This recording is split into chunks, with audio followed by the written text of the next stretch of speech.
Harihi Om. Sahana Bhavatu, Sahana Bhunaktu, Sahaviryan Karavavahai, Tejasvinavadhitamastoma Vidvishavahai. Om Shanti Shanti Shanti.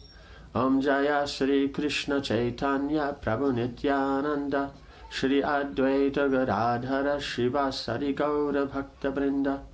Hare Krishna Krishna Krishna Hare Hare, Hare Rama Rama Rama Hare Hare. So continuing the discussion between Bhishma and Karna, when Karna went to visit Bhishma Dev on the battlefield after he had fallen. Karna's head fell. I know all this, O mighty armed hero. I know I am Kunti's son, but she disowned me, and I was raised by a charioteer. Having enjoyed Duryodhana's wealth and friendship for so long, how can I disappoint his hopes? Setting at naught my son's wife, and even my body and honor, I will strive for Duryodhana's good. To serve his interests, I have incited the Pandavas against me. The result is inevitable and cannot now be avoided. What man ventures to overcome destiny by his own effort? Right? But he's making the point is this: by his own effort, then he made this kind of scenario appear in which the destiny would be. What do you say? Would be an instrument for destiny. So that's the funny interest is that if it's for something that's not for their good, they'll always say, what can destiny, what can we do against destiny? We won't try, But if it's something for their own good, then they'll make the endeavor. Oh no, you should do your duties and everything like that. So that's the thing you see constantly throughout, is that when they're doing something for themselves, whether it's religious or not, they quote dharma to do make an effort. And when what they're getting bad results, even though it's a result of not acting according to dharma, they say, oh, it's fate, what can we do? Yes, okay, it's fate, what can you do? But it doesn't mean that you don't act now for the future. So yes, this war being here and that everyone will be killed, that's the results of their previous action. But if now they reconcile, then it can go a different direction. Karna looked around the moonlit field. It was littered with bodies. The next day he would fight. He had waited long. Each day, hearing of the fight and how many of Duryodhana's soldiers were being slaughtered, Karna had felt increasingly frustrated. He longed to show his friend his gratitude for everything he had done for him. Now his chance had come. Folding his palms, he said, "O sire, I cannot renounce the hostility I feel for the Pandavas. Although I know them to be invincible, protected by Vasudev's powerful son, I will nevertheless fight against them. Please give me your permission. Please also forgive any cruel words I may have uttered against you." Bhishma looked into Karna's face and saw his determination. "If you cannot give up your enmity for the Pandavas, then, O Karna, I grant you my permission. Fixing your mind on heaven, fight with them to the best of your power. Arjuna will deliver you to the blessed regions reserved for heroes who do not retreat. Casting off arrogance and depending on your own prowess, go forth and seek a warrior's death. What can be more glorious for a Kshatriya? Go with my blessings. I forgive any harsh words you may address to me." Bhishma again closed his eyes. Karna rose and mounted his horse. In a few moments he had vanished into the darkness, leaving Bhishma lying once more in yogic meditation. Immediately after sunrise on the 11th day, both the Pandavas and Kauravas went to see Bhishma. After paying their obeisances, they stood by as maidservants smeared his forehead and temples with sandalwood paste. The servants also sprinkled him with unbroken paddy and placed fragrant garlands of forest flowers around his neck. Thousands of people came from the encampments to see Bhishma lying on his bed of arrows. They marveled at his fortitude and determination. Like a great ascetic who, having fasted for years, keeps his life force circling within his bones, the Kuru chief awaited his final moment.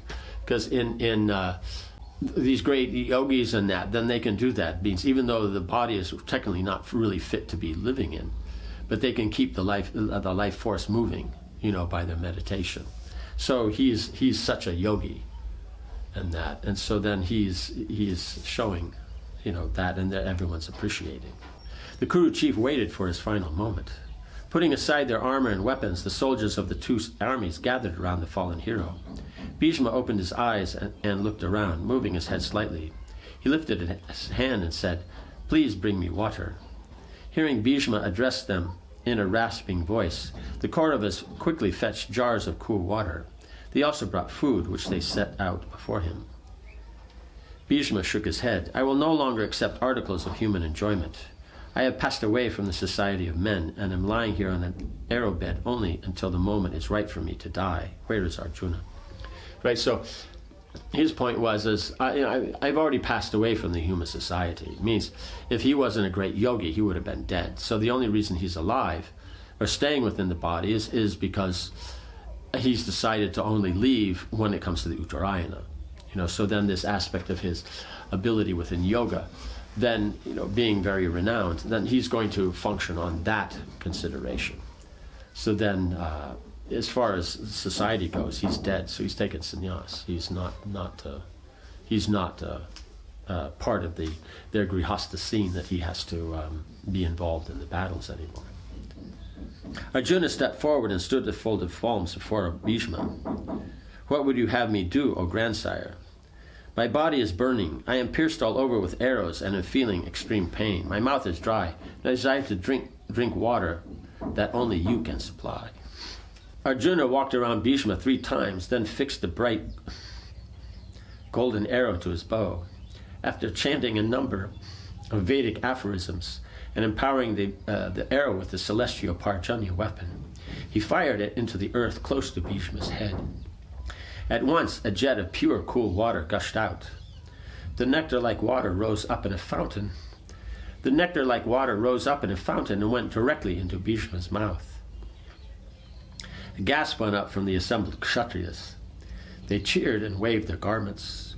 The Kauravas shivered in fear as they saw Arjuna's skill. Right, so because it's so exact, his use of the mantras and the weapon, that he fired it, got, the water, and nectar, like water. So then it's going to be, Ganga water, some auspicious arrangement. But it's not just water everywhere. It just comes up and exactly goes into Bhishma's mouth. So he can just drink water. So it's not like others who fire a weapon and wipe out everything, like Ashwatthama and the Brahmastra. He doesn't know how to deal with it properly. So just the exactness of it, how surgical Arjuna is. So even that is feared even in the military circle, that somebody's surgical expertise, that it's just so perfect. They could, they want to kill that one guy sitting there, they can do it. Well, most people just blow up the whole building and hopefully the guy also gets killed. But when it's that surgical ability, that becomes even more fearful. After slaking his thirst, Bhishma said, "O mighty armed hero, your act was not wonderful because you are the ancient sage Nara incarnate. You are the best of all archers and, along with Krishna, can perform deeds that even the gods cannot accomplish." That's another thing, is that Arjuna, the great devotee, but it's also then Nara-Narayan Rishi, and then they come, and then so he's being killed by Nara, like that. But he's also, you see, he's been brought down by him, but he's also then, engaging him in these wonderful acts. He gives him the pillow, he gives him the water, because only he can do something that's fitting for someone in the position, the grandsire is, and the glory of him in his position, and also then within the context of the Kshatriya, pastimes that they're performing. You possess every celestial weapon. Bhishma looked at Duryodhana. "O son of Dhritarashtra, see here Arjuna's prowess. None can defeat him in battle, even if the combined forces of the gods and asuras assist them. Therefore let all enmity between you cease from today on. Let the war end with my fall. Give half the kingdom to Yudhishthira and live together in peace. This would be most beneficial to you and your dynasty. If through perverted understanding you do not heed my advice, you will soon regret your folly." Right, so he's pointing out to him is that no one believed that Bhishma could fall. Arjuna defeated him. So then, and we see that Karna was then another one who was supposed to be equal to, but Karna never mentioned, "I'm an equal to Arjuna," when he's talked to Bhishma the night before. "I'm an equal, what do I have to fear?" No, he knows this. He's just saying, I was rejected. Duryodhana took me in. He took care of me, gave me all facilities and all glory.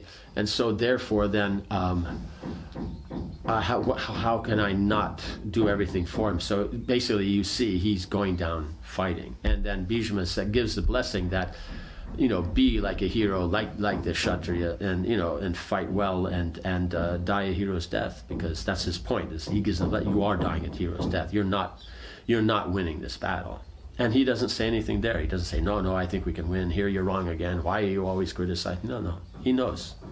Because previously it was only Kunti and Krishna seemed to be that they knew about Karna's birth. And they're the only ones that talked to him. Bhishma knew this also. Narad Muni and Vyasadeva is told. So then he could see is that, if he says something, it must be truth. He's always spoken truth, so now he's speaking truth. So then this point here, and he's pointed out even the gods and the asuras can't assist. So you could say it's a proxy war between the demigods and the demons, and that, on the behalf of the Pandavas, and then the demigods support on that side, Duryodhana, and then the demons from the lower planets support. But he's pointed out that even if you bring all those demons from the lower planets, and you bring all the demigods, you still can't defeat the Pandavas. It's just not possible. Bhishma was finding it hard to speak. His voice trailed off, and he closed his eyes. Duryodhana said nothing. Karna stood by his side, and he looked balefully at Arjuna. It was clear that the battle would continue, right? No one said anything, because they could say, yes, they could have come forward and now said, you're right, so many have been lost in this, foolish, vying for, in their foolishness that are vying for this power and that, and and all the Kshatriyas of the earth practically will die in this, and they could see, yes, I can see this. No, they didn't. They just quiet. The kings paid their respects to Bhishma once more and returned to their camps, pulling on their armor, cleansed and polished over the previous day's fight. After the previous day's fight, they mounted their horses and chariots. They rode out solemnly towards the battlefield, followed by waves of infantry, clad in mail and wielding spears and swords. Great elephants rocked about and trumpeted furiously. As the vast armies amassed, conches were blown and drums beaten. Right, so they first thing in the morning came out. So it means first thing, when you'd be doing your sadhana and other things like that, because it's only when the sun comes up, then the battle starts. And when the sun goes down, the battle stops. So even though there's still some light before and after that, that's not used for battle. That's used for in the morning sadhana and other things and preparations. And then evening is for going back and putting everything away and then, taking up your evening duties. So then they went back, after seeing him, then they went back. Then they arranged for the day. In his tent, Karna was attended by a number of servants. They fetched his effulgent armor, studded with hundreds of gems, and his bright helmet. With his mouth set in a firm line, Karna fitted his iguana skin gloves and leather arm protectors. The servants loaded his chariot with thousands of oil-soaked arrows, with their heads of iron and steel. Right, so you mean iguana skin gloves. So it's the reptile skin will be very strong, very flexible. Like you see reptiles, how they move, is very, very great. And it's very, very resilient, but very thin. So then your gloves will be on, so then you can still feel, get the grip and everything perfectly. And that, and then depending on that, you may have the arm guards of that, or as it stands in here, leather arm protectors, because it might from other places. And then the arrows are soaked in oil, because otherwise they'll be, once they dry, you make them very straight, they'll be very light. For good for going fast or going far, but if you want it to have effect, you want it to have some weight. So they'll be then properly soaked in oil so that they have their density like they would originally as wood, They loaded into the chariot 50 bows of the finest make, as well as swords, maces, axes, darts, and lance, right? So 50 bows, so that when you hear he lost the bow, he picked up another one. It's not that during the fighting something doesn't happen, but, then he has plenty of bows. So you can see these chariots are big. They're not small. They're not little dinky things like, let's say, the Assyrians were riding on. It's enough for one person, a maximum. The second person stands behind you. It's just, they were big. Smeared with red sandal paste and garlanded with fresh flowers, Karna climbed aboard his chariot. All around him, Brahmas performed Vedic rites to invoke auspiciousness. As he moved off, musicians beat kettle drums and blew trumpets. Standing on the broad terrace of his chariot, Karna said to the driver, "Take me at once to the place where Arjuna stands. Even if all-devouring death protects him, he will not escape me. I will confront him in battle and either send him to the next world or go there myself, following Bhishma's trail." Right? So his point is, even if death personified, that, still that doesn't matter. So the pride. One is it's Kshatriya talk. Now they call it trash talk. That it just invokes the mood and creates the proper attitude and fight and all that. But in actuality, he mentions, or follow in Bhishma's trail, who dies like a warrior. Soon, Duryodhana joined Karna, and the two friends rode to the front of the Kuru forces. The other warriors were cheered by the sight, and they roared and twanged their bowstrings. Seeing Karna shining like a smokeless fire, Duryodhana felt that his enemies were already slain, right? He's forgotten that they just killed Bhishma the night before. He smiled and said, "O foremost of men, in you I have found a suitable commander for my troops. Tell me now what you consider beneficial for our army. With Bhishma fallen, we have no leader. An army without a chief perishes like a rudderless boat on the high seas. Tell me who you feel should be commander-in-chief." Karna waved an arm towards the leading chariot fighters. "Practically any of these great warriors could lead your army. They are all acquainted with martial science and possessed of undaunting prowess. Still, only one man can be our leader. We must be cautious not to depress those who are not chosen. Therefore, I feel we should select Drona. He is the oldest and most experienced. Indeed, he is the preceptor of many heroes fighting in this war. None will object to his command. As the gods, hoping to defeat the demons, made Kartikeya their commander, so you should make Drona the chief of your army." Right? So then he has the thing only one can be, because he's the only one that at this point they would all accept, because after Bhishma, then others would fight over, and then there's Drona, then like this it will continue. Duryodhana agreed. He rode over to Drona, as the two men were worshipped and eulogized by bards and singers. Duryodhana said, "O great hero, amongst all this host of kings, none can be as good a protector as you. You are a Brahmin and of noble birth. You know the Vedas, and your skill, power, and wisdom are unparalleled. Like Indra leading the celestials, become our commander-in-chief. Who can match you on the battlefield?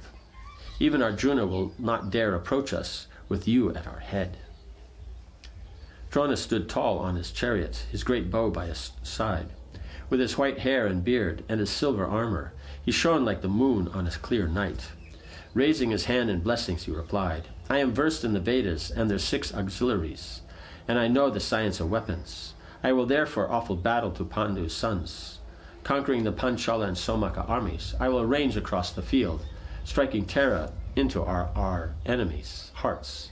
But, O Marnak, I doubt I will be able to slay Dristadumna, for that hero was born to kill me." Like that. And so that, this brings us to this point. So we'll continue later to see then how the 11th day of the battle develops. Om Hare Krishna, Krishna Krishna, Hare Hare. Hare Rama, Rama Rama, Hare Hare. Jai Srila Prabhupada ki Jai.